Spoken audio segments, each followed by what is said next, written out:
নমস্কাৰ প্ৰতিদিনী অনুষ্ঠানলৈ সকলোক স্বাগতম জনাইছো ষ্টুডিঅ'ত মই ৰূপকান্তি শৰ্মা আৰু এই মুহূৰ্তত আজি আমি ষ্টুডিঅ'ত আমন্ত্ৰণ জনাইছো হোজাই গাৰ্লছ কলেজৰ এছিষ্টেণ্ট প্ৰফেসৰ ডক্টৰ জয়ন্ত বিশ্বাস মহোদয় আপোনাক স্বাগতম জনাইছো মই এনি নিউজৰ দৰ্শকসকলক সকলোকে মই শ্ৰদ্ধা জনাইছো আৰু আগন্তুক শাৰদীয় দুৰ্গা পূজাৰ শুভেচ্ছা জনাইছো ডক্টৰ জয়ন্ত বিশ্বাস মহোদয় আপোনাক যেহেতু নিমন্ত্ৰণ কৰি আনিছো আৰু নিমন্ত্ৰণ কৰি অনাৰ আচলতে বিশেষ কাৰণ হৈছে যেহেতু দেখা গৈছে যে আপুনি সামাজিক মাধ্যমৰ পৰা আৰম্ভ কৰি বিভিন্ন ক্ষেত্ৰত দেখা গৈছে আপোনাৰ বিভিন্ন ধৰণৰ কলা কৌশল গীত মাত বিভিন্ন ধৰণৰ আমি দেখা পাইছো ইতিমধ্যে আপোনাৰ ওচৰত পোনপটীয়াকৈ আহিছো আপুনি জনাব যে যেহেতু আপুনি এজন শিক্ষক এজন এছিষ্টেণ্ট প্ৰফেসৰ আপোনাৰ প্ৰথমতে আপোনাৰ যিটো শৈক্ষিক ক্ষেত্ৰ যি আছিল শৈক্ষিক ক্ষেত্ৰৰ পৰা আমি আৰম্ভ কৰোঁ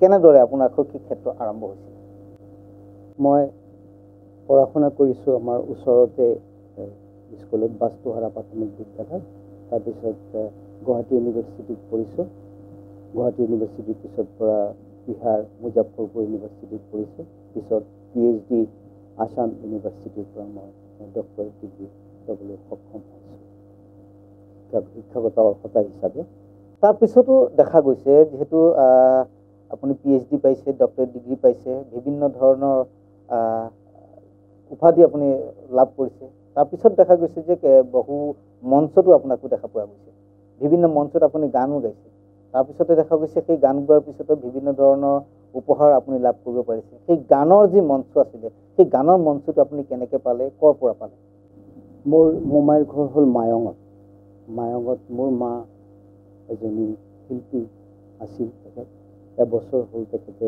ঢুকাইছে মই যেতিয়া সৰু আছিলোঁ মোক কোলাত লৈ জ্যোতি সংগীত ৰাভা সংগীত ৰবীন্দ্ৰ সংগীত বাউল গান এইবিলাক লৈ যেনেকুৱা কেঁচুৱাক কোলাত লৈ যেনেকুৱা মৰম কৰে তেনেকুৱা মোক মৰম কৰিছিল আৰু মাৰ পৰাই মই সংগীতৰ ধাৰাটো লৈছিলোঁ মায়ে মোক সংগীত শিকাইছিল পৰৱৰ্তীকালে মই ক্লাছিকেল শিকিছোঁ মোৰ ভণ্টি জয়া বিশ্বাস তাৰ গাইডো মই লৈছোঁ বিভিন্ন গুৰুৰ পৰা মই ক্লাছিকেল শিকিছোঁ আৰু লোকসংগীত শিকিবলৈ সক্ষম হৈছোঁ আচলতে ক'ব লাগিব যেহেতু সংগীত কলাটো হৈছে 64টা কলাৰ ভিতৰত কিন্তু সৰ্বশ্ৰেষ্ঠ কলা বুলি সকলোৱে জানে গতিকে এই সংগীত কলাত আপুনি যে আঁকোৱালি লৈছে তাৰ প্ৰধান হৈছে আপুনি কোৱা মতে মাতৃকোলাত লৈ আপোনাক ৰাভা সংগীত জ্যোতি সংগীত ইত্যাদি আপোনাক শুনাই আছিলে আৰু তাৰপিছতে দেখা গৈছে যে আপুনি এটা সময়ত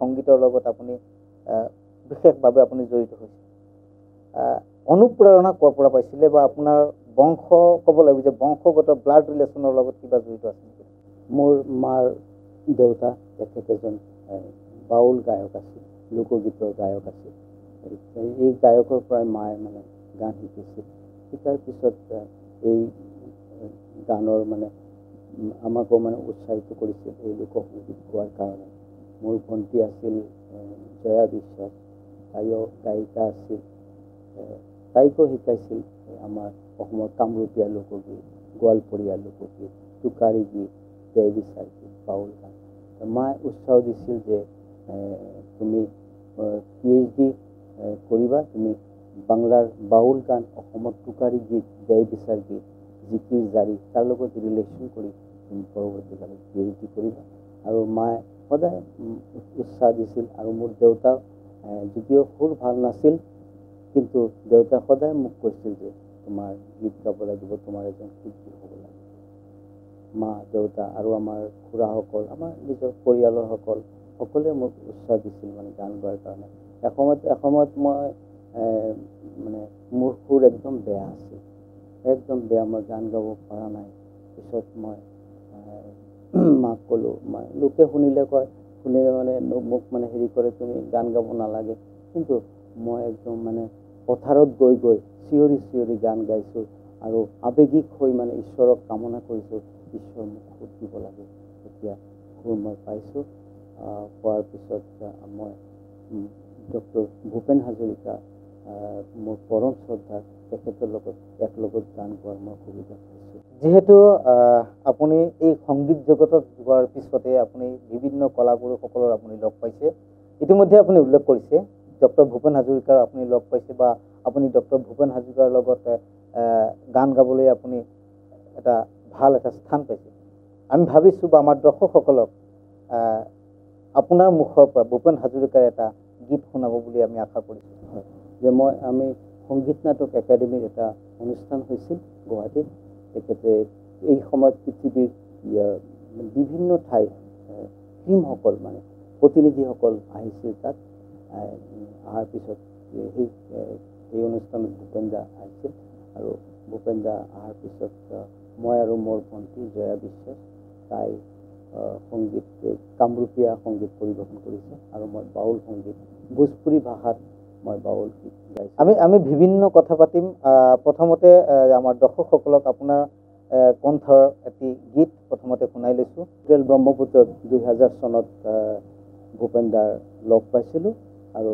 ভূপেন দা যেতিয়া মিটিং কৰি আহিছে মই ভূপেন দাক ধৰিলোঁ ধৰাৰ পিছত মই ক'লোঁ মোৰ নাম জয়ন্ত দাদাই ক'লে যে জয়ন্ত মোৰ ভাই ব'লা একলগত গান গাব লাগিব তা আমাক মোৰ আৰু ভণ্টিক একলগত লৈ গ'ল আৰু একদম ওচৰত বহালে আৰু ইমান ধুনীয়াকৈ বাংলা ভাষাত মোক কৈছে জয়ন্ত তুমি আমার কাছে এসে বসো তুমি আমার ছোট ভাই এই অনুষ্ঠানত মই গান গালো ও প্রীত হো কটহর के लासा ओ प्रीत हो कटहर के लासा ये लासा लगी तो छुट्टी न भैया झूठो मोटो से प्रीत मत करो ऐसैया गोले माले पीरित कइरो ना ओ पीरिति काठाले राठा ओ पीरिति काठाले राठा से आठा लगले परे छाड़बे ना गोले माले पीरित कइरो ना और भूपेन दार लगत मैं এটা ইনস্ট্ৰুমেণ্ট বজাইছিলোঁ লোকগীতিৰ ইনস্ট্ৰুমেণ্ট মই লৈ আহিছোঁ হয় নিশ্চিতভাৱে আমি শুনি ল'ম ভূপেন দাৰ লগত যি আচলতে গীত গাইছিলে সেই গীত গোৱাৰ লগতে যি ইনস্ট্ৰুমেণ্ট তেওঁ ব্যৱহাৰ কৰিছিলে আমি সেই ইনস্ট্ৰুমেণ্টৰ কিন্তু আমি সেই বাদ্যটো কিন্তু আমি শুনি ল'ম লৈছোঁ বিৰতিৰ পিছত আহিছোঁ পুনৰ আপোনাৰ ফোনত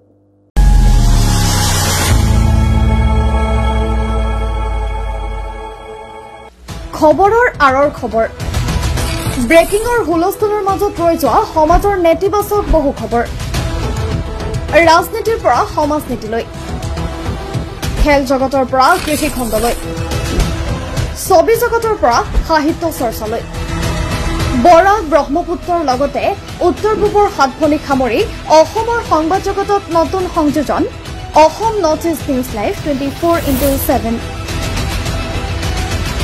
বিৰতিৰ পাছত পুনৰ উভতি আহিছোঁ ষ্টুডিঅ' মজিয়ালৈ আৰু এই মুহূৰ্তত ডক্টৰ জয়ন্ত শইকীয়া ক্ষমা কৰিব ডক্টৰ জয়ন্ত বিশ্বাসৰ মধুৰ কণ্ঠত ভূপেন হাজৰিকাৰ গীত লগতে যি থলুৱা বাদ্য আছিলে সেই বাদ্যযন্ত্ৰ বাজন আমি শুনিম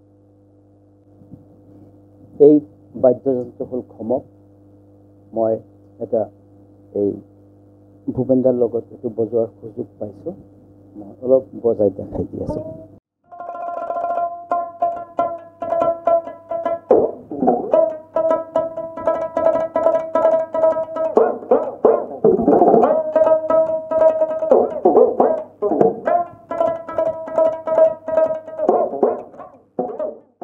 আমাৰ পুৰণি অসমীয়া ফিল্মত এই বাদ্যযন্ত্ৰ ব্যৱহাৰ হয় আমাৰ এইটো আনন্দ লহৰী বুলি এই বাদ্যযন্ত্ৰ কোৱা হয় ভূপেন দাৰ মই লাইন অলপ শুনাই দি আছোঁ মোর গায়ের সীমানায় পাহাড়ের উপারে নিশীথ রাত্রির প্রতিধ্বনি শুনি আমি প্রতিধ্বনি শুনি কান পেতে শুনি আমি বুঝিতে না পারি হাজার পাহাড় আমি ডিঙ্গুতে না পারি হাজার পাহাড় আমি ডিঙ্গুতে না পারি নিশীথ রাত্রির প্রতিধ্বনি শুনি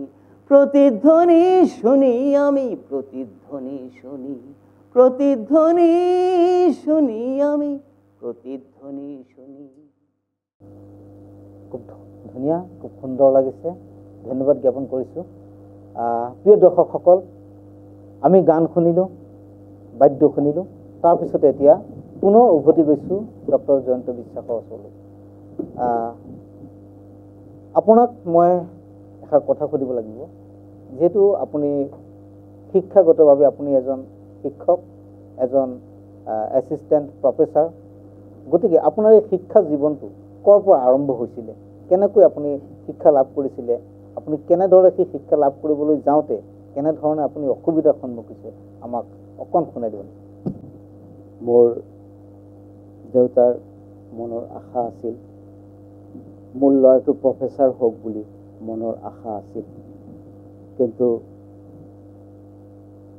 দেউতাই এই বস্তুটো চাব নোৱাৰিলে প্ৰফেচাৰ বুলি।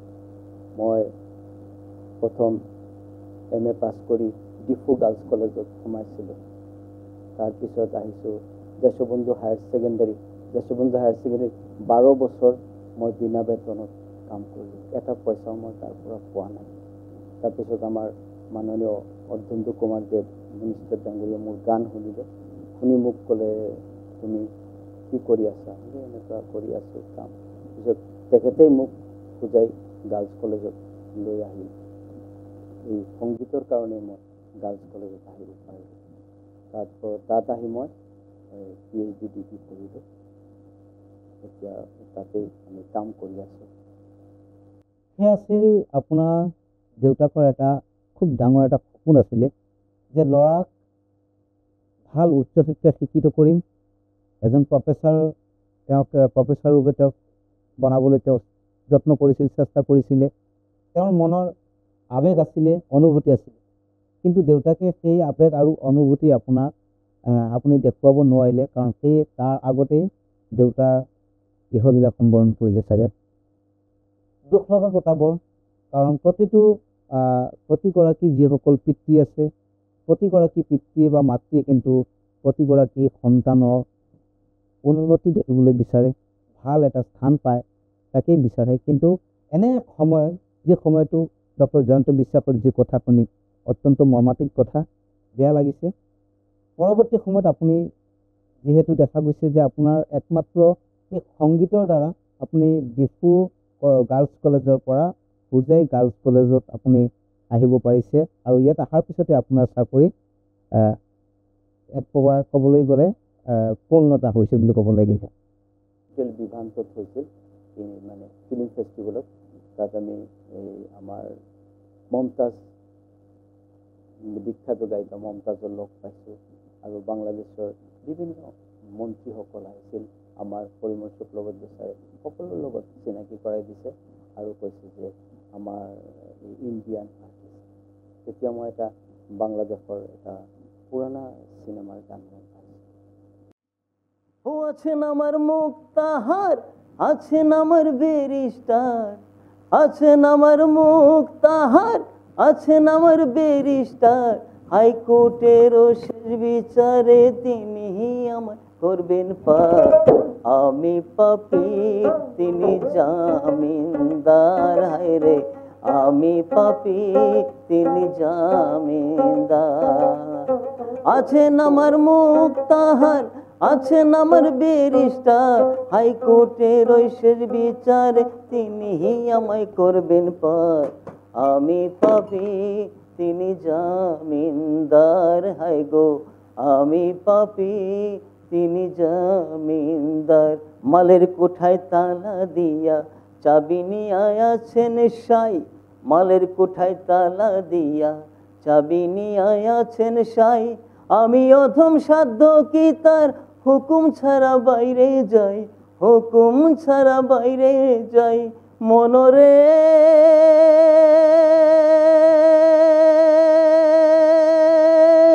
ওহ মনরে, পারা পারে থাকলে তারা সঙ্গে নিও গাড়ি ভাড়া, দলিল দেখে রায় দিবে টাকা পয়সা নাই কারবার।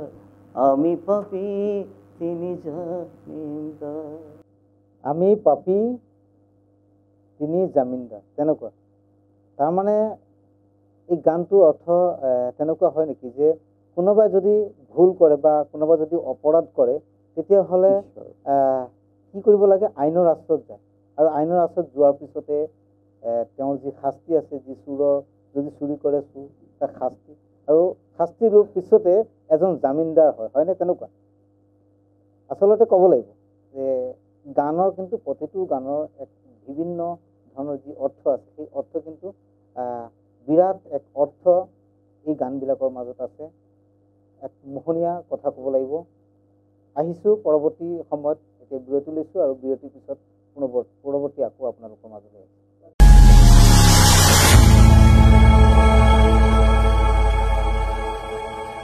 খবৰৰ আঁৰৰ খবৰ, ব্ৰেকিঙৰ হুলস্থুলৰ মাজত ৰৈ যোৱা সমাজৰ নেতিবাচক বহু খবৰ, ৰাজনীতিৰ পৰা সমাজনীতিলৈ, খেল জগতৰ পৰা কৃষি খণ্ডলৈ, ছবি জগতৰ পৰা সাহিত্য চৰ্চালৈ, বৰাক ব্ৰহ্মপুত্ৰৰ লগতে উত্তৰ পূবৰ সাতভনীক সামৰি অসমৰ সংবাদ জগতত নতুন সংযোজন Assam north east news live 24x7। পুনৰ আহিছোঁ বিৰতিৰ পিছত, আপোনালোকৰ মাজত আহিছোঁ, উপস্থিত হৈছোঁ, আৰু জয়ন্ত বিশ্বাস আমাৰ মাজত আছে উপস্থিত। জয়ন্ত বিশ্বাস ডাঙৰীয়া, যি আপুনি আচলতে যি গানটো গাইছিলে, সেই গানটোৰ আচলতে যি বিশ্লেষণ, যি আমি পাপী আৰু তিনি জামিনদাৰ বুলি আপুনি যি কথাটো কৈছিলে, অকণ আমাৰ দৰ্শকসকলক বুজাই দিব নেকি? মানে এই গানটো মানে ভক্তিমূলক গান। ভক্তই কৈছে যে ঈশ্বৰৰ ওচৰত, ওপৰৱালাৰ ওচৰত আমি পাপী, তেখেতে আমাক মানে মুক্তি দিব, তেখেতে আমাৰ সকলো তেখেতৰ ওপৰত সমৰ্পণ কৰিছে, আত্মসমৰ্পণ কৰিছে। যেনেকুৱা আমি আমাৰ হেৰি আছে পবিত্ৰ কোৰাণতে, সকলো এই পবিত্ৰ কোৰাণেই হওক, আমাৰ গীতাই হওক, আমাৰ বাইবেলেই হওক, সকলো বিষয়তে আমাৰ আত্মসমৰ্পণৰ কথা আছে। যেনেকুৱা আমি মান আসলামা আফজুহাহু লিল্লাহি আহুৱা, মান আসলামা আফজুহাহু লিল্লাহি আহুৱা, কোৰাণত, পবিত্ৰ কোৰাণত আছে, আমাৰ গীতাত আছে, সৰ্বধৰ্ম পৰিত্যাজ মামেক শৰণ। আমি সকলো পৰিত্যাগ কৰি আমি তেখেতৰ ওচৰত, ঈশ্বৰৰ ওচৰত আত্মসমৰ্পণ কৰিব লাগে। আমি সকলো বিষয় সকলো ঠিক কৰি আমাৰ ওপৰৱালাৰ ওচৰত, আল্লাহৰ ওচৰত সমৰ্পণ কৰিব লাগে। এই সমৰ্পণৰ কথা এই গীতখনত আছে।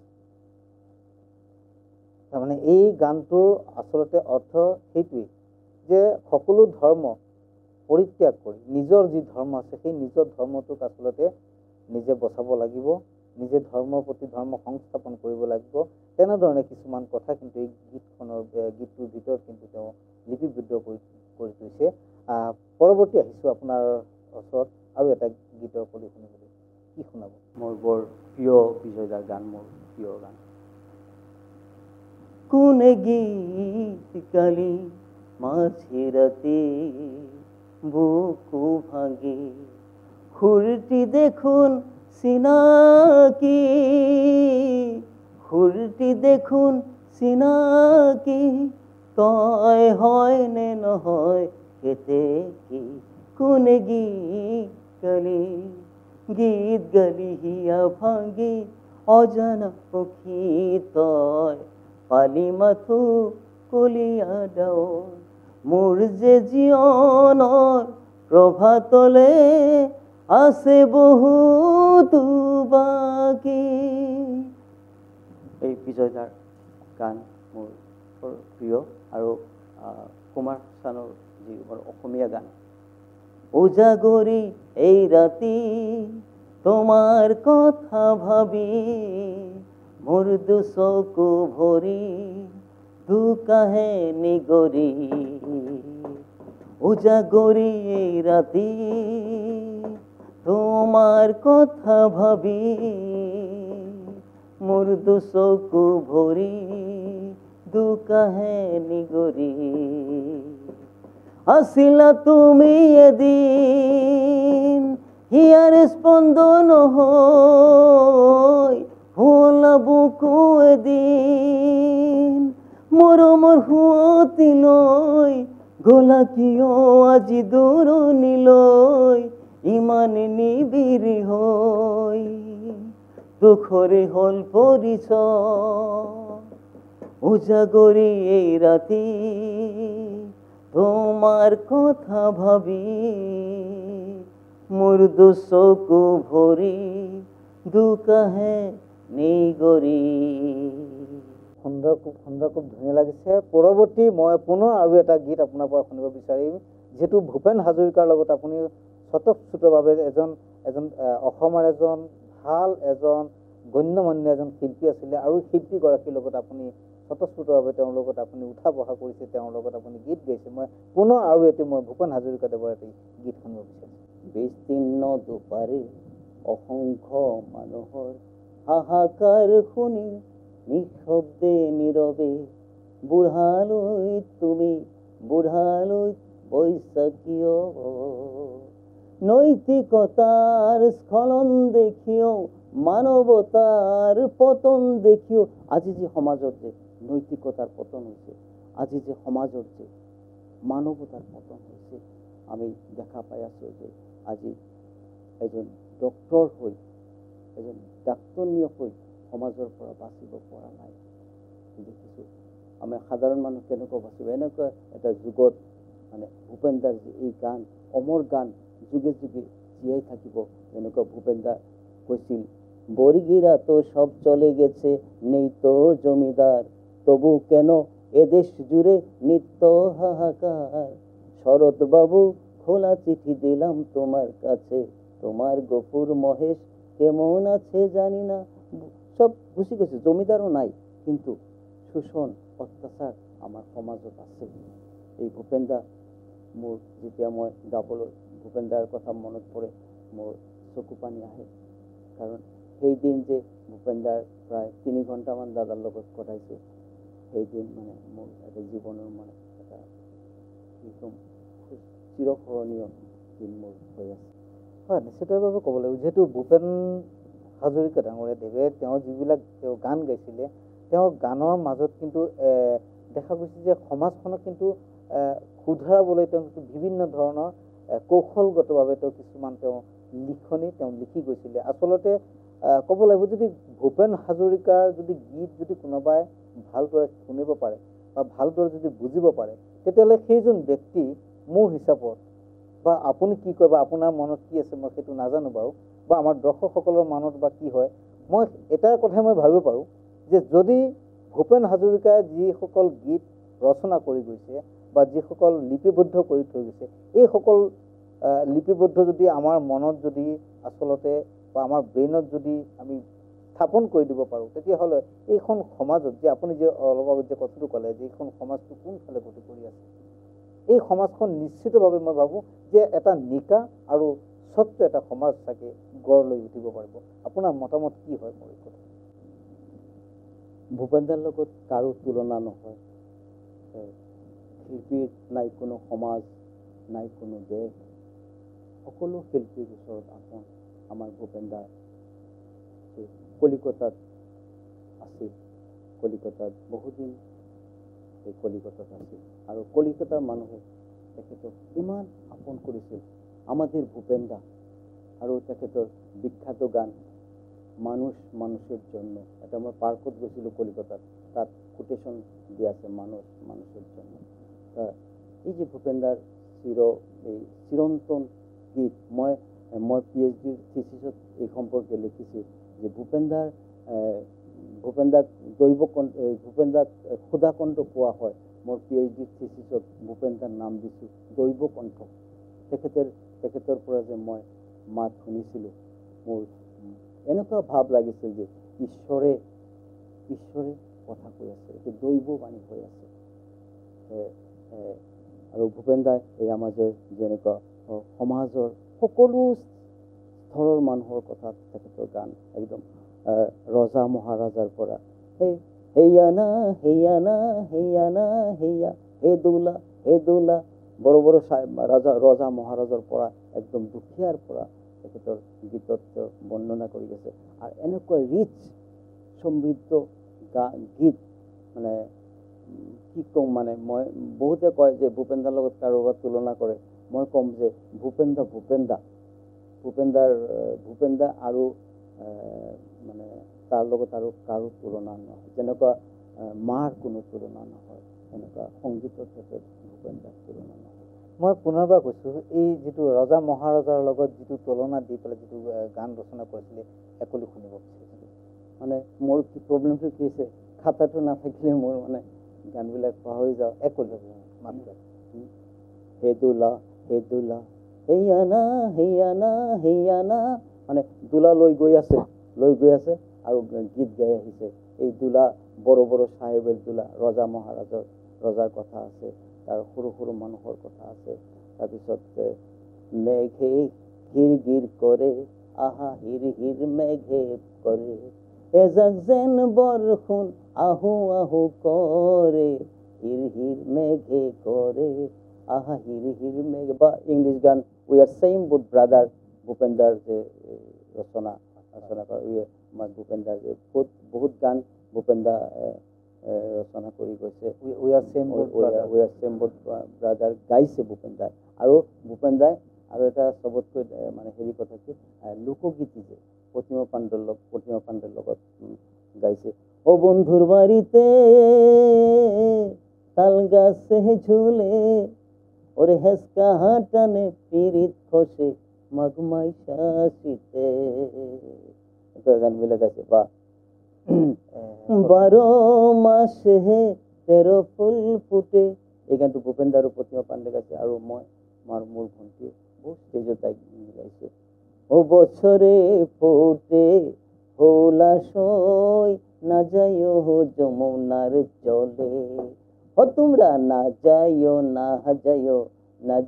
সইরে ওই না যমুনার জলে, যে ঘাটে ভরিব আরু জল, যে ঘাটে ভরিব আরু জল, সেই ঘাটে কাহা নাইয়া সই, না যাইও যমুনার জলে, ও তোমরা না যাইও সইরে ওই না যমুনার জলে। মোৰ প্ৰিয় আৰু এজন শিল্পী আছে জুবিন দা। ও আগানায় হে ডুবু ডুবু পাছানায় বইসো, ডুঙ্গায় ডুঙ্গায় ছেকং পানি রে, ডুঙ্গায় ডুঙ্গায় ছেকং পানি রে, তুক শেকং ময়ূর শিক্ষা নাই, তোর যে ভাঙ্গা নাই খেয়া দিয়া রে, ও তুই কেমন মজা পাও ভাঙ্গা নাই খেয়া দিয়া রে, আগা নাই হে ডুবু ডুবু পাছা নাই বইসো, ডুঙ্গায় ডুঙ্গায় ছেকং পানি রে, ডুঙ্গায় ডুঙ্গায় ছেকং পানি রে। ইতিমধ্যে মই এটা প্ৰগ্ৰাম কৰিছিলোঁ, অনুষ্ঠান কৰিছিলোঁ। তাত আমাৰ আমিৰুদ্দিন ছাৰ তাত উপস্থিত আছিল আৰু তেখেতক মই শ্ৰদ্ধা জনাওঁ। তেখেতে মোৰ গীত শুনি মোক আকৌ মানে এনেকুৱা ধৰি আৰু কৈছে যে তোমাৰ নামটো মই শুনিছোঁ, কিন্তু তুমি যে এনেকুৱা গীত গোৱা, গীত গোৱাৰ পিছত তেখেতে মোক ক'লে তোমাৰ কি লাগে, তোমাৰ কি লাগে, তোমাৰ গীতত মই ফিদা হৈ গৈছোঁ, তুমি কি বিচাৰা?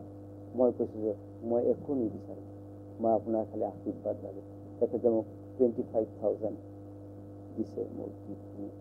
আৰু লগত যে আমাৰ ফৈজুল দা আছে, তেখেতে কৈছে যে এতিয়া ডুবাইলৈ গান তোমাৰ গাব।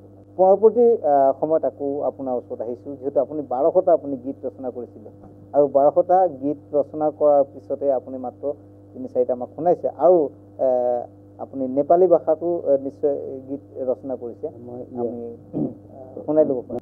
ও রাতরানি ফুলে সে সাঝামা, तिमी फुल काले जी माझामा, मन को रहर कंचीलाई घुमाउने काठमाडौँ सहर, ओ सिँदुर दिउला पुते दिउला माया भकेर, चण्ड जस्तो तिम्रो मुहार दिलमा राखेर, रातरानी फुले से साझामा, तिमी फुल काले जी माझामा, मनको रहर कान्छीलाई घुमाउने काठमाडौँ सहर। পিছত মানে সংগীত এনেকুৱা এটা বস্তু মই যেতিয়া হেৰিত ডিমাচা এটা ফেষ্টিভেল হৈছিল, ডিমাচা ফেষ্টিভেল হৈছিল, তাত মানে ফিচাৰ্ছ ছ'চিয়েল হৈছিল, তাত মই ডিমাচা গীত পৰিৱেশন কৰিছিলোঁ। আজংনি শৌৰিলি নায়া নাইথাউসি, আজংনি শৈৰিলি নায়া নাইথাউসি, ৰিগুৰি জাম্পাইজান গায়া গাছিসি, বুলুইসনি বুলুইজান আইজানা শিশি। তেতিয়া আমাৰ যে তাত যে অনুষ্ঠানত ডিমাচা মানে ব্যক্তিসকলে মোক এনেকুৱা একদম নিজৰ মানুহ, নিজৰ ঘৰৰ মানুহ বুলি, আমাৰ জয়ন্ত বুলি এনেকুৱা আকুলাই লৈছিল। এই গানত মানে বৰ মৰম পাইছিলোঁ। তাৰপিছত যেতিয়া মই কাৰ্বি আংলঙত কাৰণে মই গান হেৰি কৰিছোঁ। জিলি নাং জৈনে জাগুই লঙা লং তানে চেঙ্গুই নাঙ্গো দে, হিতি বরওয়া লেলো তানে চেঙ্গুই নাঙ্গো দে, হিতি বরওয়া লেলো তানে চেঙ্গুই নাঙ্গো দে, জিলি নাং জৈনে জাগুই লঙা লিং তানে চেঙ্গুই নাঙ্গো দে, হিতি বৰৱা লেলো তানে চেঙ্গুই নাঙ্গো দে। মই এটা মণিপুৰী গীত, মানে মই যেতিয়া কলেজৰ ছাত্ৰ আছিলোঁ, মই বহুত ৰিকুৱেষ্ট কৰিলোঁ মোক এটা চান্স দিয়াৰ কাৰণে বুজাই কলেজত, কোনেও মোক এটা চান্স দিয়া নাই। তাৰপিছত মই ভাইচ প্ৰিন্সিপালৰ ওচৰত গৈ ক'লোঁ, ছাৰ মোক এটা গানৰ চান্স দিয়ে। হয়তো চব হেৰি হৈছে, ফিল আপ হৈ গৈছে, এতিয়াতো আৰু গান নাই, ছাৰ মই মণিপুৰী এটা গান গাম। তুমি বঙালী মণিপুৰী গান গাবা? তোমাক সেই হিচাপে মই চান্স দিব পাৰিম। তে মই এই গানটো গাই মানে ফ্ৰেচাৰ্ছত চান্স পাইছিলোঁ। পৰৱৰ্তী কালত মই ফ্ৰেচাৰ্ছ ছ'চিয়েলত শিল্পী হিচাপে অপেনিং কৰিছিলোঁ, মানে চাকি জ্বলাই মই এই গানটো দি অপেনিং কৰিছোঁ। লৈছাবিদতা মৌৰুৰে হৈনা কানন খংনি মসমতুবা কথা লগা, খংৰাৱা মাছে চিল লগা, সিনেমা হল মমংদা pandukan manata leplambagi nipada wahiye leishabidatamo kaurure haina। ক'ব লাগিব এনে এজন ব্যক্তি আচলতে তেওঁ কোন ভাষা নেজানে, কোন ভাষাত তেওঁ গান গাব নাজানে, কোন ভাষাই তেওঁ গান ৰচনা কৰা নাই। নেপালী, বঙালী, অসমীয়া, ডিমা হাছাও বিভিন্ন ভাষী তেওঁ গান ৰচনা কৰিছে। মই পুনৰ আপোনাৰ ওচৰত আহিছোঁ। এতিয়া বহু আমি গান শুনিছোঁ, কিছু কথা পাতিলোঁ। এতিয়া আহিছোঁ আপোনাৰ সাংসাৰিক জীৱনলৈ। সাংসাৰিক জীৱনত আপুনি বৰ্তমান কিহৰ ওপৰত ব্যস্ত? এটা ল'ৰা আছে, হায়াৰ ছেকেণ্ডেৰী ফাৰ্ষ্ট ইয়াৰ পঢ়ি আছে, তাৰ নাম জয় বিশ্বাস। মানে মোৰ দেউতাৰ নাম শ্ৰীযুক্ত জয় গোবিন্দ বিশ্বাস, মোৰ নাম জয়ন্ত বিশ্বাস আৰু তাৰ নাম জয় বিশ্বাস, জয় আৰু মোৰ ভণ্টিৰ নাম আছিল জয়া বিশ্বাস। সেই সম্পৰ্কে হেৰি কৰিছে। সেই মেট্ৰিক পাছ কৰি এতিয়া Ajmal super 40 HS first year কৰি আছে আৰু নীটৰ কোচিংটো কৰি আছে। বহু কথা পাতিলোঁ আপোনাৰ লগত, আৰু এতিয়া সময়ৰ প্ৰতি লক্ষ্য ৰাখি আমি আগুৱাই গৈছোঁ। অন্তিম গানত আপোনাৰ ওচৰত আহিছোঁ। অন্তিমটো আমাৰ গান কি গানেৰে আপোনাৰ? মোৰ এটা এটি প্ৰিয় গান, মায়ে গাইছিল গীতটো। এই গানটো মই গোৱাৰ চেষ্টা কৰিছোঁ। কোনে জানে তোমাৰ সপোন হ'বনে পূৰণ, সকাহতে থকা জনে লিখে কপালৰ লিখন। কোনে জানে তোমাৰ সপোন হ'বনে পূৰণ, আকাশতে থকা জনে লিখে কপালৰ লিখন। জীৱনৰে ছবি আঁকি কোনে সজায় জীৱন। এইটো মোৰ বৰ প্ৰিয় গান তো মাৰ মুখৰ পৰা মই গান আৰু এয়াই আছিল আজিৰ প্ৰতিধ্বনি যি অনুষ্ঠান আছিলে সেয়া প্ৰতিধ্বনি অনুষ্ঠানৰ আমাৰ আমন্ত্ৰিত অতিথি ডক্টৰ জয়ন্ত বিশ্বাস ডাঙৰীয়া আৰু জয়ন্ত বিশ্বাস ডাঙৰীয়াক আমি পুনৰ স্বাগতম জনাইছোঁ অভিনন্দন জনাইছোঁ আমি এই মুহূৰ্তত আজিৰ কাৰণে বিদায় লৈছোঁ পৰৱৰ্তী সময়ত চাই থাকিব এনি নিউজ লাইভ